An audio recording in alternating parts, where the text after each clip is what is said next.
97.3 Citi FM. Relevant radio, always. Hi, welcome to another edition of Business Weekly with me, Vivian Kai Lokko, where we bring you all the top stories that made headlines in the world of business.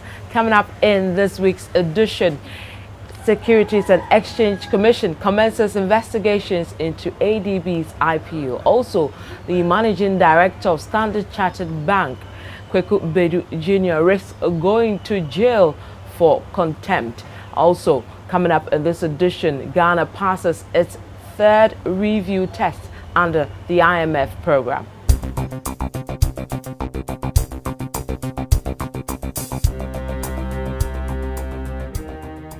And to our very first story, where the Securities and Exchange Commission (SEC) has commenced investigations into ADB's IPO.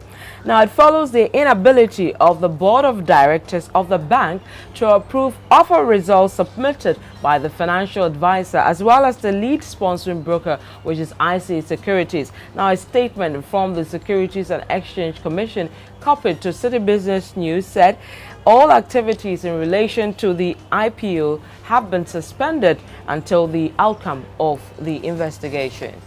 Let's also in the banking industry, where the Chief Executive Officer of Standard Chartered Bank Ghana, Kweku Bedu Ado, risks going to jail if he fails to purge himself by the 6th of June this year of a contempt conviction slapped on him by an Accra High Court on Wednesday. Now, the court cited him for contempt after Standard Chartered Bank failed to obey the court's order restraining them from going ahead with a planned redundancy exercise. Now, the Standard Chartered boss is not the only staff member in trouble with the court.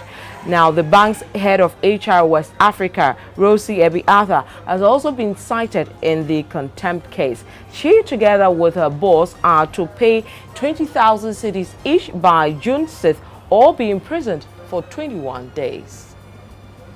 Move away from the banking industry and let's go to the economy proper, where business confidence among business operators shot up in the first quarter of 2016. This is according to the first quarter business barometer report released by the Association of Ghana Industries, AGI. The report revealed that business confidence increased from the 95.9 points recorded in the fourth quarter of 2015 to 101.9 points in the first quarter of 2016. Now, the AGI Business Barometer report calculates the current business mood and expectations for the future. Now, according to the AGI, the rise in the confidence index may not be sustained if the challenges experienced in the first quarter persist.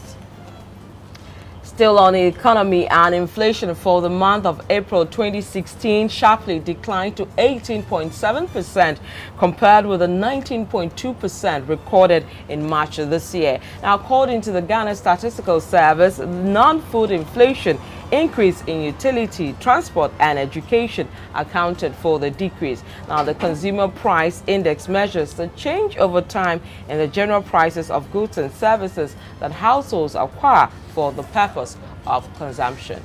Still on the economy, and the Ghana has passed the International Monetary Fund third review test under the Extended Credit Facility Program.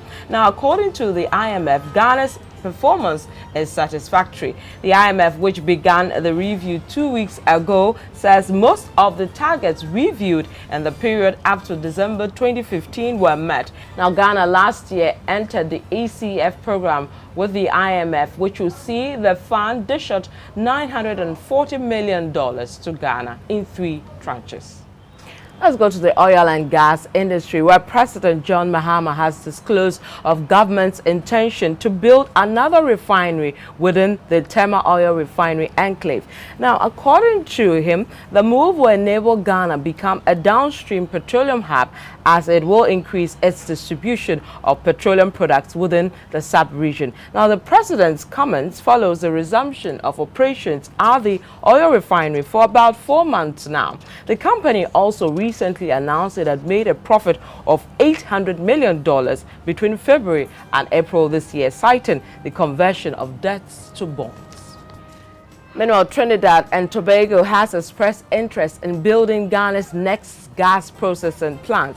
The country believes it possesses the requisite skills and personnel to undertake such activity and develop Ghana's oil and gas industry. The Prime Minister of Trinidad and Tobago, the Honorable Dr. Keith Rowley, in an exclusive interview with Citi Business News, said his country is ready to help Ghana make the best out of its oil and gas sector. And finally, Ghana's state-owned oil marketing company, GOIL, has hinted to Citi Business News plans to acquire smaller OMCs to consolidate its operations in the retail of petroleum products. Now, GOIL contends that the fragmented nature of OMCs in the country has affected the viability of some companies and made the local market prone to takeover by foreign entities. Now, the managing director of GOIL, Patrick Akoli, tells Citi Business News his outfit will consider acquiring underperforming petroleum retailers to strengthen GOIL's competitiveness